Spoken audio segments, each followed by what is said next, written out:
Hello, everybody. It's me, Kevin. I haven't done this in a while. I haven't done a video filming myself. I'm just not really into filming myself. There's no point. My channel's not about me. But I thought, I'd kind of reach out and say hi to everyone. Hope everybody's having a blessed day, and hope you're all well. Kind of bring you up to speed on me, my channel, which really, it's hit or miss on the channel.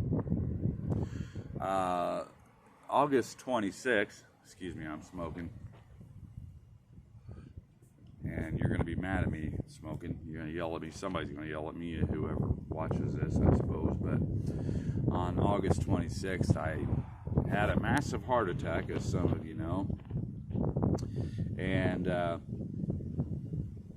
it was weird because, a lot of people talk about, wow, it feels like an elephant sitting on your chest. Not that anybody knows what that's like, I'm sure. But for several days, I was having some chest pains off and on my left and right arm, it seemed like. But, maybe more so my left arm was kind of irritating me, and I was constantly rubbing on it. But, and then the day I had the massive heart attack, my girlfriend had just gotten home from having two biopsies done on her throat, because she's been having some issues with her throat, some swelling going on in there, and they thought maybe it might be cancer, but it turned out later on that same day they gave her the results and said it wasn't cancer, which is a blessing. But I was worried about that, and I'm sitting at home. She comes home from having the biopsy, and so of course her throat's sore. She's sitting there, and about an hour later I start really getting that chest pain again, but it started increasing, and I wasn't doing anything special, nothing really to aggravate it, I don't think. She kept encouraging me to go to the hospital, and I was like, no, it'll probably pass like it'd been doing. I expected it to do it again, but it really started getting pretty painful, and I said, well, maybe I should go to the hospital. I didn't want to go there and find out it was heartburn or something like that, or ulcer. It's not worth going to the hospital and costing more money for, So she got me in the hospital. As we were registering, it was really painful. I was really starting to feel it. And I told them I may be having a heart attack. I'm not sure. They put me in a chair. They asked me, they said, do you want a wheelchair? And I said, yes, please. They wheeled me into this room, started registering me. Took my blood pressure. Blood pressure was perfect, as it always is. And by that time, I'm really doubled over and holding my chest and my arm, and I looked at her. I said, I just don't know if I'm going to make it past this one. And they wheeled me into a room, and several doctors and nurses come in there, was hooking me up, and they printed out something, took it back probably to the doctor. The doctor come in and said, Mr. Himes, you're having a massive heart attack, and we're getting your room ready right now. We're getting ready to wheel you in there. And I said, that's fine. I said, I just want you to get rid of the pain. That's all. And Jill was standing there the whole time crying. She was worried about me. If it wasn't for her, I wouldn't have been at the hospital. But took me in the room. They ended up giving me doing the stent through my right arm. So they did that, hooked me up. I wasn't, they gave me stuff for pain. I wasn't in pain. I actually felt really good. I felt like I was good enough to leave the next day, which they wouldn't let me. I mean, I stayed there for a few days, 3 days, I think. Left the hospital. Of course, no drinking, no smoking. That's fine on the drinking. No smoking. As you can see, that's the battle. And he said that's the worst battle, because that's going to be harder on your body and your heart than moderate drinking. So, but I'm still smoking. But I feel so much better than I had before I had the heart attack. I used to take a bag of garbage out back here to the dumpster, dump it, come back into the apartment, and be completely out of breath. Now I can do it and not be out of breath. I thought it was my COPD, but actually it must have been the heart.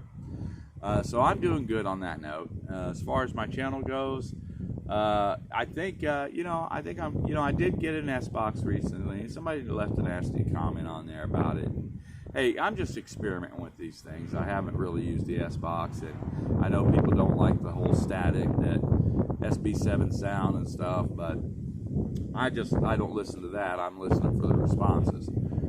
They're kind of faint in the S-Box, but I do have like a analog radio coming tomorrow. It should be here tomorrow. I think it's a Sangean or Eaton, one of the two. I think it's an Eaton. Those are good radios. I'm sure I'm going to work with that manual tune radio as well.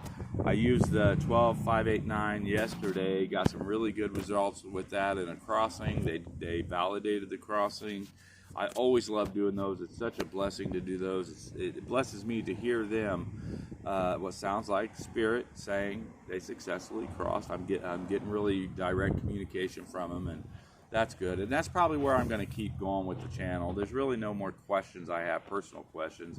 If I do, I'll do a session and ask them. But I'm not asking about future events, about the president, about the politics going on, about things like that. A lot of information that we want to know about that stuff, spirits don't want to know about.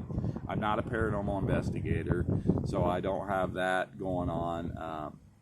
We just don't have any places around here really to investigate. And I'm not trying to ask spirits questions to get them to do flips and, tumbles and rolls for me. I don't want them doing tricks for me. That's not why I communicate with them. I want to try to be a friend, try to help them if I can. I try, and it seems to work, so I go with that. I don't have a fancy intro. I don't have an intro to my videos typically, and I don't have an outro, and I don't, there's no fancy video, no fancy green screen backdrop image and stuff. I'm not knowledgeable in how to do all that technical stuff.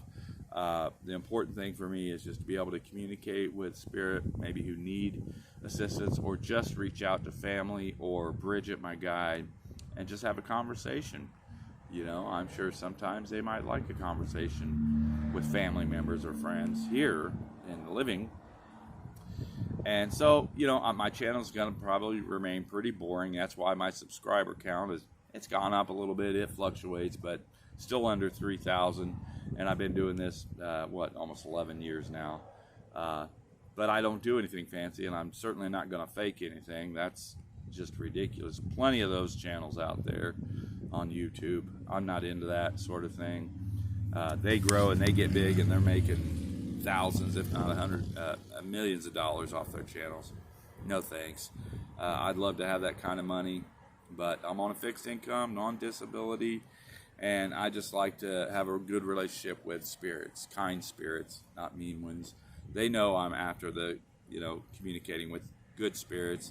I rarely get negative things coming through because I'm not focused in the negative. I don't have negative energy when I'm communicating with them, But that's where I'm at on my channel. That's where I'm at physically, in my personal life and stuff. I feel great physically. I've lost a substantial amount of weight, so that feels good. And that's that. So I just wanted to say hello, and I know I maybe get 1 or 2 to 3 commenters on my videos now, which is okay. People don't have to comment. If you watch it, you like the video, that's fine, because I'm not really trying to get famous or get clout or anything on YouTube. That's not what it's about. So I just hope everybody's having a blessed day. Life is good, and stay healthy, stay blessed, stay doing what you're doing, and just keep it real, keep your integrity up, and be good to the spirit friends. They are our friends. God bless each and every one of you. Take care. Bye-bye.